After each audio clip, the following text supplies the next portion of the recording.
NDA गठबंधन में जहानाबाद विधानसभा seat पर उसी को टिकट मिलेगा जिसे जनता चाहेगी।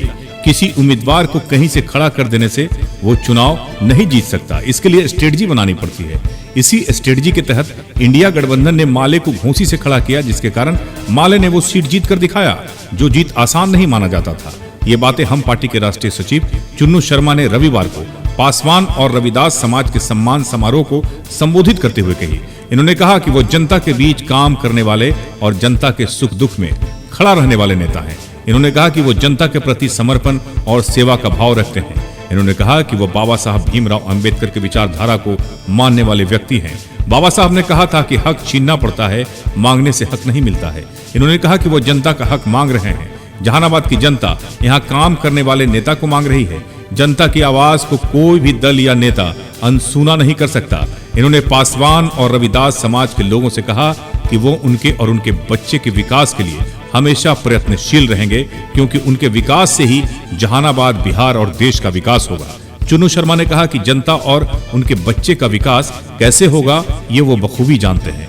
इन्होंने इसके लिए अपने बच्चों को शिक्षित करने का आह्वान किया और कहा कि जब चुनाव जीत कर आएंगे तो यहाँ की शिक्षा पद्धति में आमूल चूक परिवर्तन करेंगे, ताकि गरीबों के बच्चे सरकारी स्कूल में ही ऐसी शिक्षा प्राप्त कर सके जिससे वो ऊंचे पदों पर काबिज। इन्होंने कहा कि उन्हें हम पार्टी के नेताओं का नाम मांझी और संतोष कुमार सुमन का आशीर्वाद प्राप्त है और उन्हीं के आदेश से जनता के बीच घूम रहे हैं। उनके लिए जनता सर्वोपरि है और मेरे लिए भी। हमारा कोई लॉबी नहीं है। हम हर किसी के पास नहीं जाते। हक की लड़ाई सड़कों पर जनता के साथ लड़ते हैं और जनता के हक की बात करते हैं। नेता किसी दल में किसी लॉबी की मेहरबानी से बड़ा नहीं होता। जनता के बीच जाकर जनता का सुख दुख में काम आने से बड़ा होता है। जिसे जनता बड़ा बनाती है उसे कोई छोटा नहीं बना सकता। इन्होंने कहा कि अगर आपका आशीर्वाद प्राप्त रहा तो हम टिकट भी लेकर आएंगे और चुनाव जीत कर भी दिखाएंगे। सभा को हम पार्टी के नेता वीरेंद्र सिंह, पंपी शर्मा, पप्पू मुखिया, जिलाध्यक्ष मनीष शर्मा, अमर सोनार सहित काफी संख्या में लोगों ने संबोधित किया। एसके मिर्जा, ईशा न्यूज के लिए।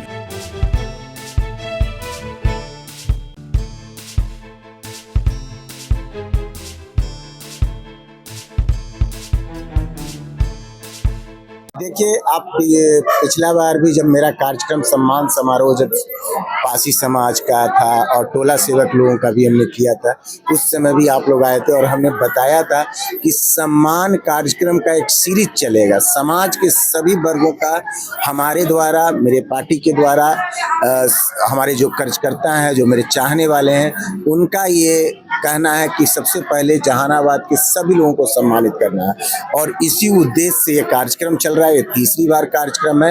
ये आज का कार्यक्रम पासवान समाज, रविदास समाज, विशेषकर ऐसे और भी लोग समाज के वर्ग हैं, लेकिन उन लोगों को हमने बुलाया है सम्मानित के लिए।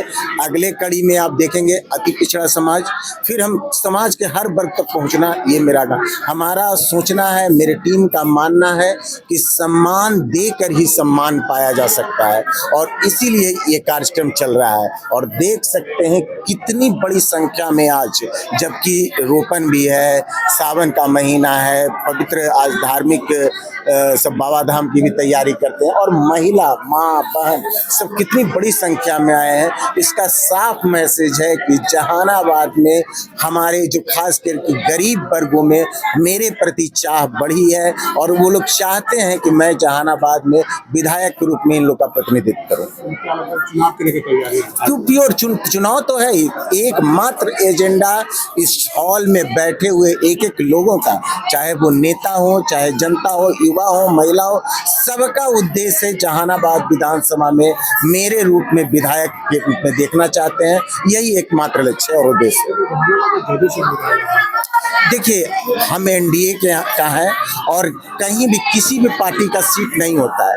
अगर वहां पर एनडीए का कोई अलायंस ज्यादा मजबूत है, अगर उनका कैंडिडेट लोकप्रिय है, तो देखिएगा कि एनडीए के शीर्ष नेतृत्व जरूर इस सीट को हमारे पार्टी के लिए छोड़ने का काम करेगा।